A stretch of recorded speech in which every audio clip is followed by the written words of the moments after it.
Halo Diaspora Indonesia, apa kabar? Selamat bergabung di Bincang Periuk. Kami dan para narasumber yang kami undang akan berbicara tentang berbagai hal yang relevan bagi kita semua perantau di negeri orang. Jangan lupa untuk subscribe dan bisa juga kawan-kawan mengikuti obrolan ini lewat YouTube channel Bincang Periuk. Selamat mengikuti.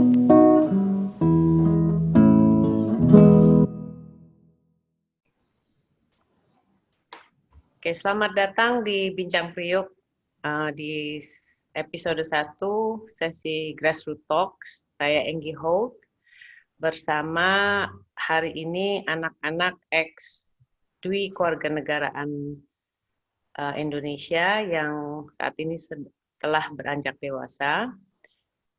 Dengan bersama saya ada Tachana Safira, Liberty Foke, dan Oliver Holt.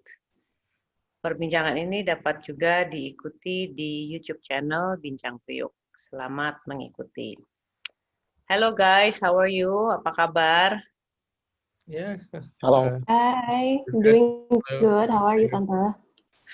Iya, jadi kalau Tachana sekarang pekerjaannya di bidang industri entertainment. Dia juga pernah memenangkan International Award di perfilman ya, Tachana ya. Yes, now I remember namanya Asian Star Prize. Asian Star Prize, oke. Sementara kalau Liberty itu dia sedang memulai penjajakan usahanya untuk memperkenalkan Papua ke dunia internasional. Ya, melewati media ya, Liberty ya. Social media sama basically digital presence. Oke. Kalau Oliver sekarang adalah project manager Telkom dan base-nya di Inggris. Kalau Liberty dan Tachana base-nya di Indonesia ya. So welcome. Hari ini Tante ingin tahu dari pengalaman kalian sebagai ex Dwi Kewarganegaraan, itu apakah ada kesulitan ketika harus memilih antara satu di antara dua kewarganegaraan? Kan waktu kecil itu kan bisa, kalau Tachana Indonesia Jerman ya, kalau Liberty Indonesia Swiss, kalau Oliver Indonesia Inggris. Terus setelah dewasa kan harus memilih, harus Indonesia saja atau negara asingnya. Nah, mulai mungkin dari Tachana ya, gimana Tachana perasaan ketika harus memilih satu di antara dua itu?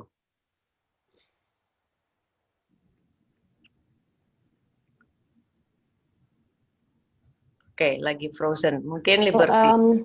Oke, pastinya sulit sih gitu, meskipun bersyukur banget untuk bisa menjadi bagian dari.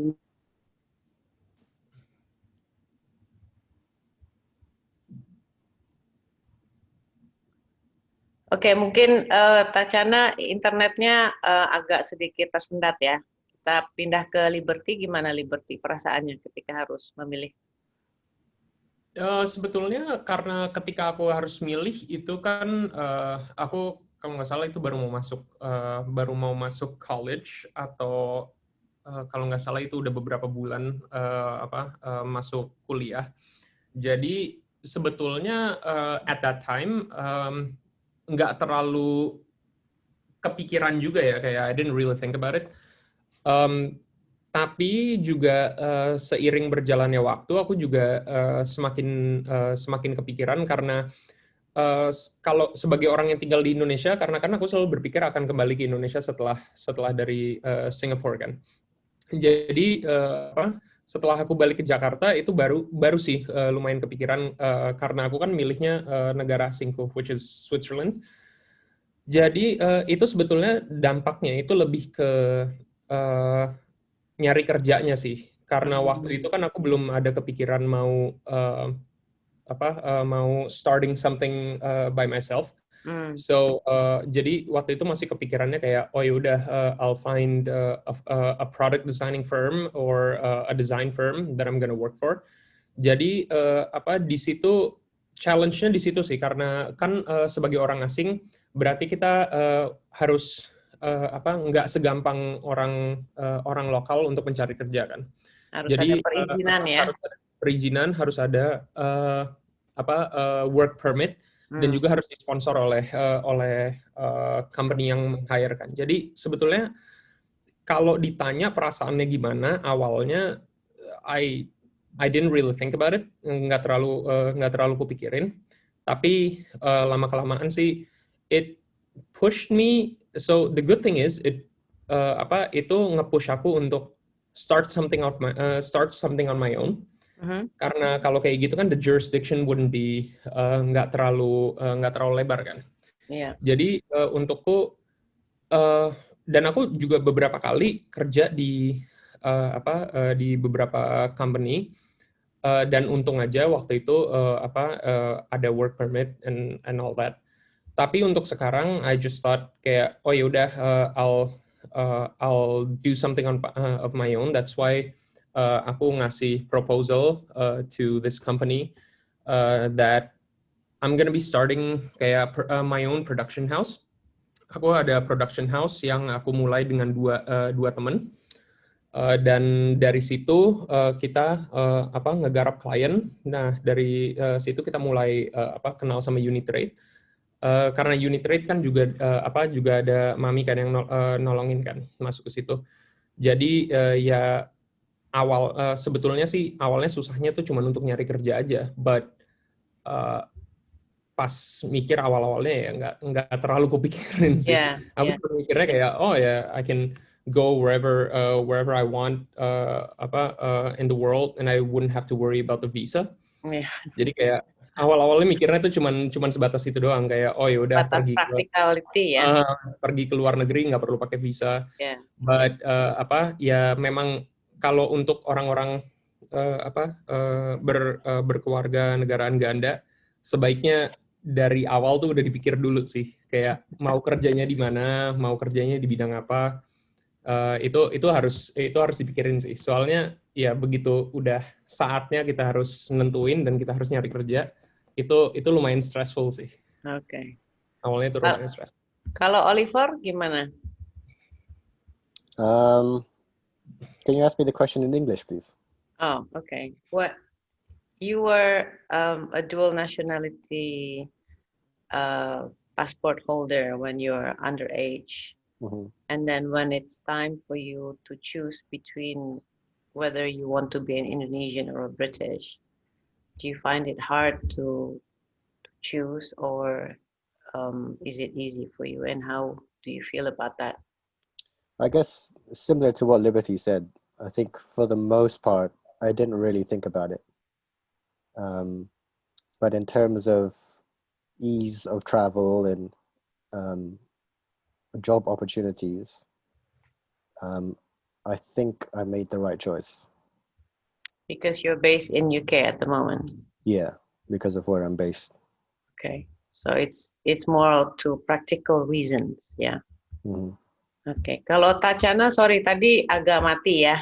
Jadi ya maaf ya internet aku nih lagi bermasalah. Gak apa-apa. Kalau Tachana pengalamannya gimana nih? Pengalamannya ya pastinya sama juga sih kayak yang lain gitu. Agak sedikit berat untuk harus milih karena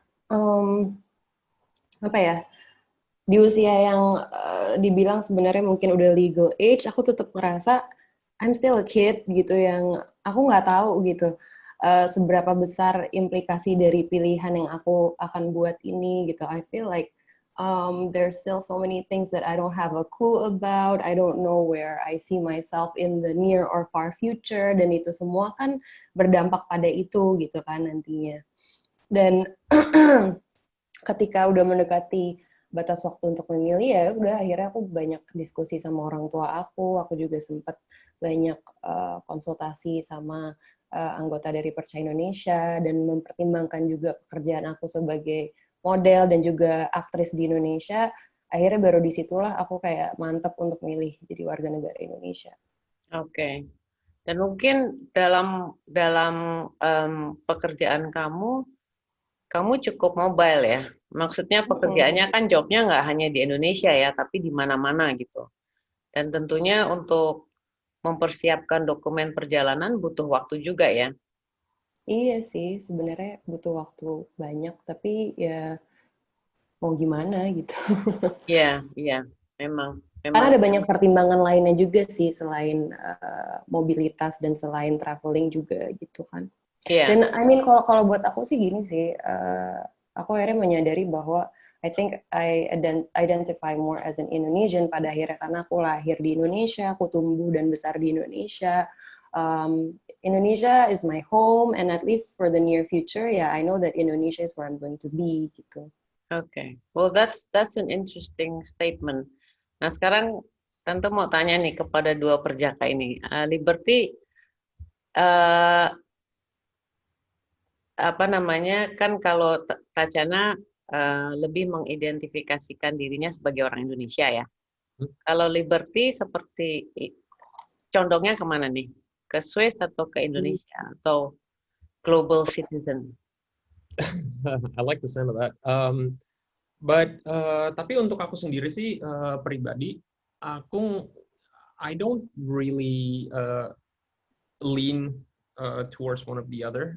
Jadi buat aku tuh kayak like Tachana said, buat aku I identify myself sebagai seorang Indonesia dan juga sebagai orang Swiss karena ya aku lahir, tumbuh besar dan juga aku merangkup semua most of my knowledge itu di Indonesia dan juga di sebetulnya yang paling kecilnya itu justru di Swissnya sendiri. Aku tuh karena aku sekolah di Indonesia, jadi I consider Indonesia as like it is my home. It will forever be my home. The way I view Switzerland and the way I view Singapore because I went there for 5 years. Jadi buat aku tuh kayak aku nggak condong ke one or the other sih. Aku kayak buatku both of my countries, Switzerland and Indonesia, it's always been my home. It will continue to be my home. Jadi buat aku nggak terlalu mencondongkan aku orang Indonesia atau aku orang Swiss atau aku orang ini orang itu. Buatku kayak sama aja because dua-duanya negara itu they hold a special meaning to me, but mostly Indonesian. Okay. Because I live here, I grew up here, so What about you, Oli? Which country do you identify most? Well, it's interesting because I think this is something I actually struggled with when we moved to the UK.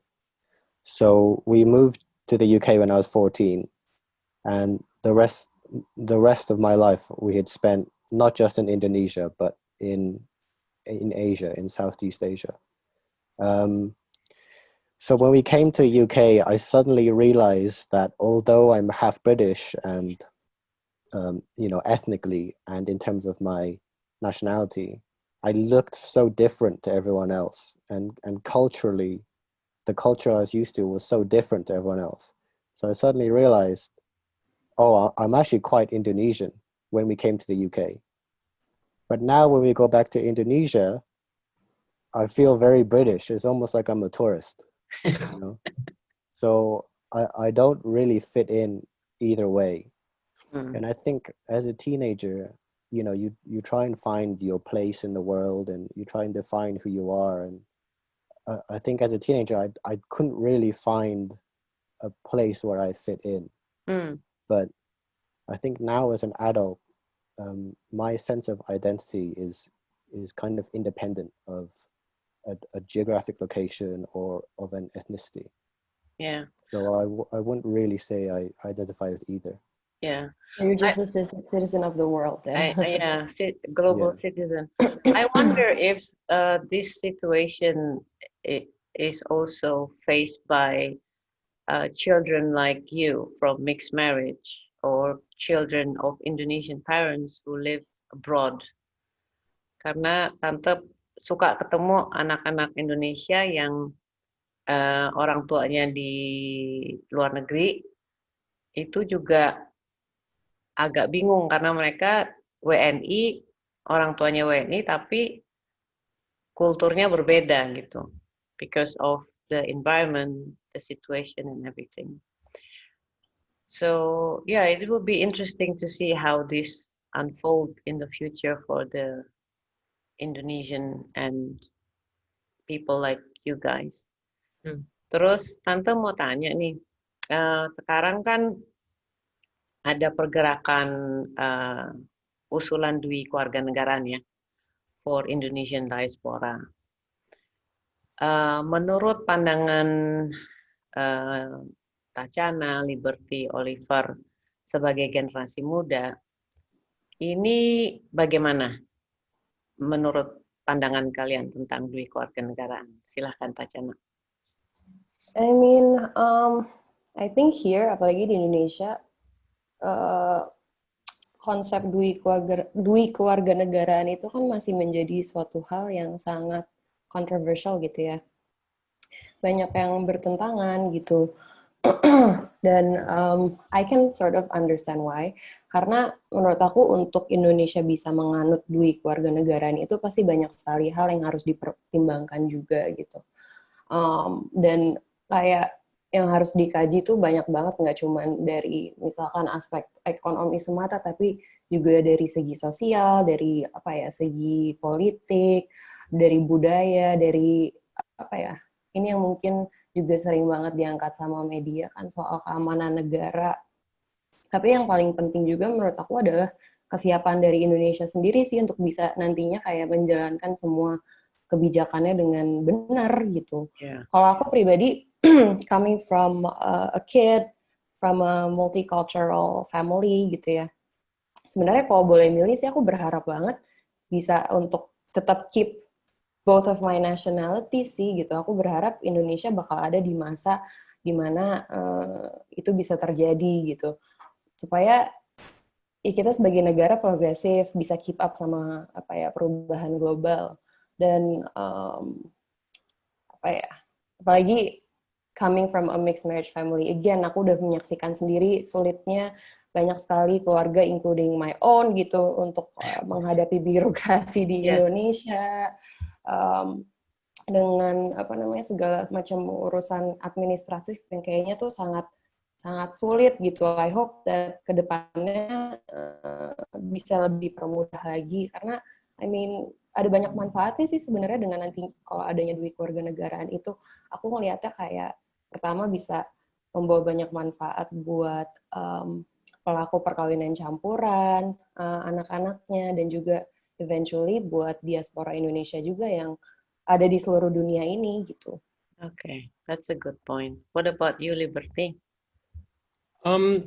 Seperti yang Tachana bilang ya, I feel, I mean it's true. Like right now, kan masih there's still a lot of discrepancy that surrounds, pandangan Indonesia, pandangan kebanyakan orang Indonesia terhadap perkawinan campuran kan, apalagi hasil dari perkawinan campuran.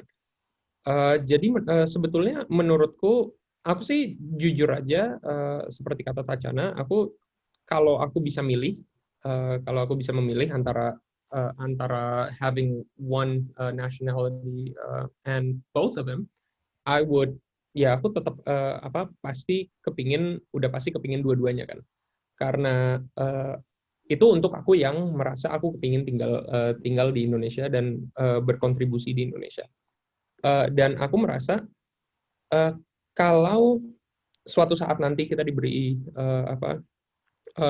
anak-anak dari hasil perkawinan campuran itu diberi kesempatan untuk memiliki double citizenship, aku merasa itu hal yang sangat positif, karena setidaknya nggak cuma dari segi orang Indonesia asli sendiri, tapi supaya semua orang memiliki kejenjangan sosial yang setara kan, dan juga mereka memiliki opportunities yang setara dengan orang-orang Indonesia. I mean, of course, right now there's still like a lot of bureaucracy that surrounds those things. Jadi seperti yang kataku tadi, yang mencari kerja di sini atau bahkan traveling, just simple travels, itu kan masih agak sulit kan. Tapi lebih bagus kalau semua orang, apalagi orang-orang yang memiliki double citizenship, itu memiliki ya lebih adil lah. Jadi semua, karena pada dasarnya kalau mereka bekerja di sini kan mereka berkontribusi untuk Indonesia juga kan. Seperti misalnya salah satu contohnya membayar pajak. Jadi buat aku, kalau misalnya ada regulasi di mana kita sebagai Indonesia, the government of Indonesia memberikan double citizenship, for me it's right now, at least I think of it as a win-win situation. Okay. What about you, Oli? What is your take on dual citizenship that is currently being addressed by the Indonesian diaspora? To be honest, I don't know exactly what the status is of how the dual citizenship is being addressed by the Indonesian diaspora. I'm not sure, other than, for example, ease of travel, what the list of advantages between being a dual nationality Indonesian versus being fully Indonesian versus being just, purely English or purely Swiss or purely German. So I don't think I know enough to give an informed opinion. Okay. Well, I think it's more to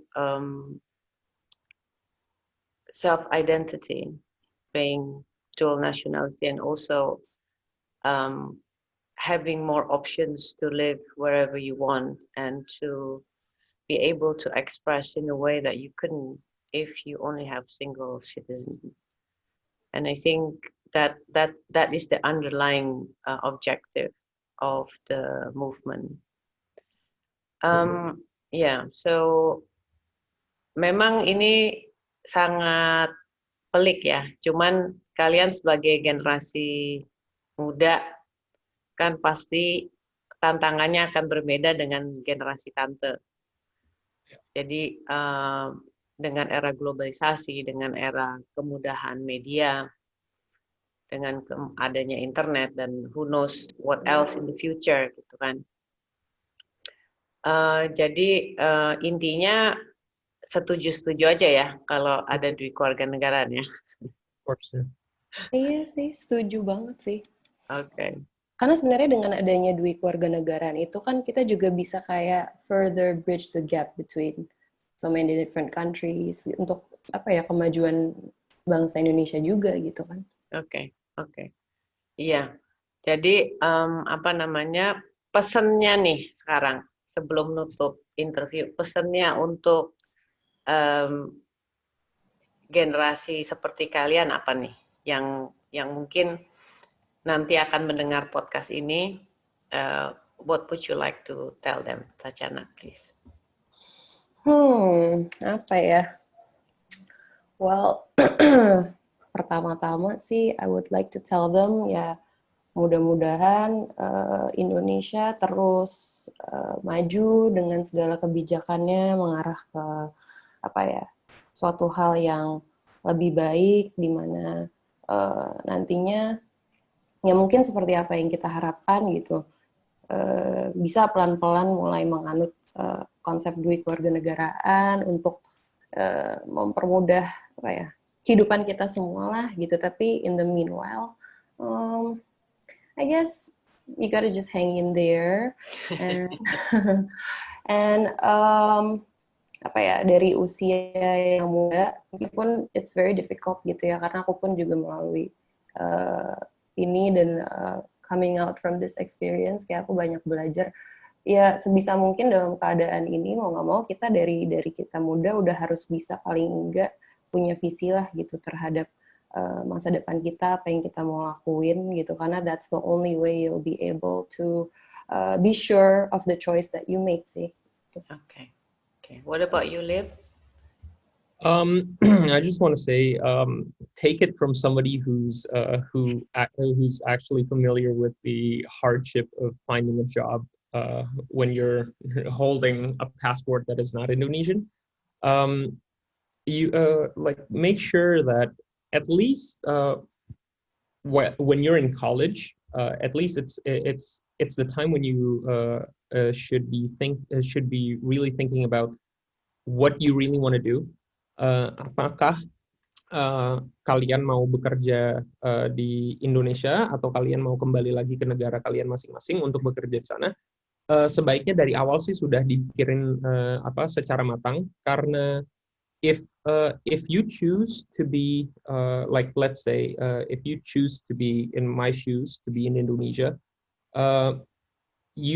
untuk sekarang you really have to think about that you really have to be familiar with the concept that you are gonna get, it's not gonna be as easy as if you're in your own country. So just be prepared for that.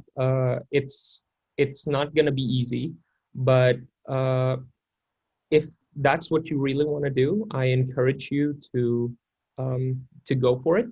I really do. Just take the risk. If you really do want to take the risk, you can take the risk. I encourage you to not give up on your dreams. Kalau mau bekerja di Indonesia, just go full ham and just don't let nobody tell you any different. If that's what you really want to do, you go for it. And trust me, like most of the time, it'll work out for you.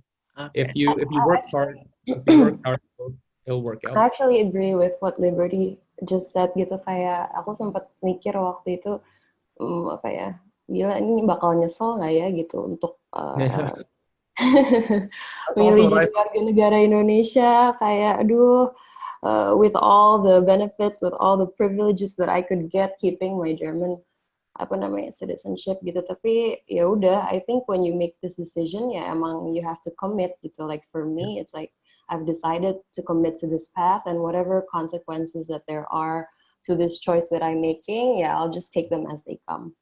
And hope that someday kayak the law will work in our favor sih, gitu aja. Yeah, and it's also part of the reason why waktu itu aku sempat berpikir kayak, you know what, I think I should just like pull the go back to Europe.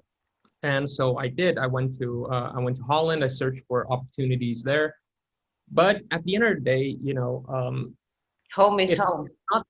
Sorry, I really did. Home is home. I really did miss home. I missed Indonesia, and I realized that this is where I want to be. So I just said, I just sucked it up and came back, and I thought, you know what, I'm gonna look for opportunities here, and I mean, thank God it worked out for me. So for those of you guys listening, just don't give up, man. Like, it's gonna work out. It's gonna work out. There's always a way. Yeah. There's always a way. Yeah. What about you, Oliver? Your situation is a bit different than this too, because you're uprooted when you are in your teenage years. Yeah. So you don't have a strong link to Indonesia as these two. So what are the advice that you can give to the young listener of this podcast? Well, it's probably not what you want to hear. It's fine. But I think in terms of my standard of living, quality of life, career and education opportunities, being British and living in the UK is the way for me to maximize all those things. I think the feeling I got from Lib and Tatiana was that it's like you maybe the grass is greener on the other side, but home is home. Yeah. And for me, I guess home was home, but then, like you said, we got uprooted when I was a teenager, and then there was, I guess, like a period of almost chaos. But now that it's all settled, I think the grass is greener on this side. Do you have any what do you call that? Rencana itu apa ya bahasa Inggrisnya? Plan. Do you have any plans to go to Indonesia and maybe start a business there or start living there? It depends. The industry I work in telecoms, it tends to be kind of a nationalized industry. I don't think, of course, there's like international suppliers and whatever, and the network of telecom supplies is international, but ultimately, I think telecoms provision is a national thing. So I don't know anything really about Indonesian telecoms, but who knows? If there's an opportunity, then it might change my opinion. Yeah, then you will be in the forefront of dual nationality probably. Hope so. Oke, terima kasih atas waktunya ya, Tachana, Liberty, Oliver, dan bagi para pendengar atau pemirsa YouTube, anak-anak ini adalah anak-anak generasi pertama dari penerima duit kewarganegaraan. Dan tidak hanya itu saja, dulu mereka sempat ke gedung DPR. Ingat nggak Liberty sama mereka berorasi di hadapan para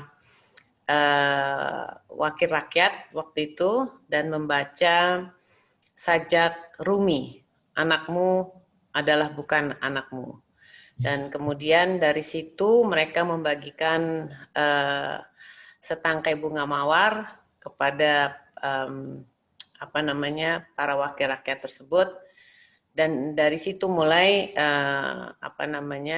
wakil rakyat kita menyadari bahwa usulan duit kewarganegaraan terbatas ini bukan merupakan ancaman. Itu zaman dulu ya, ketika kalian masih kecil banget ya. Sekarang all of you are trying to make a mark in this world. So good luck for all of you. Terima kasih atas waktunya dan silahkan ikuti perbincangan dari Bincang Periuk pada sesi-sesi berikutnya. Terima kasih dan salam diaspora. Thank you guys. Thank you. Bye.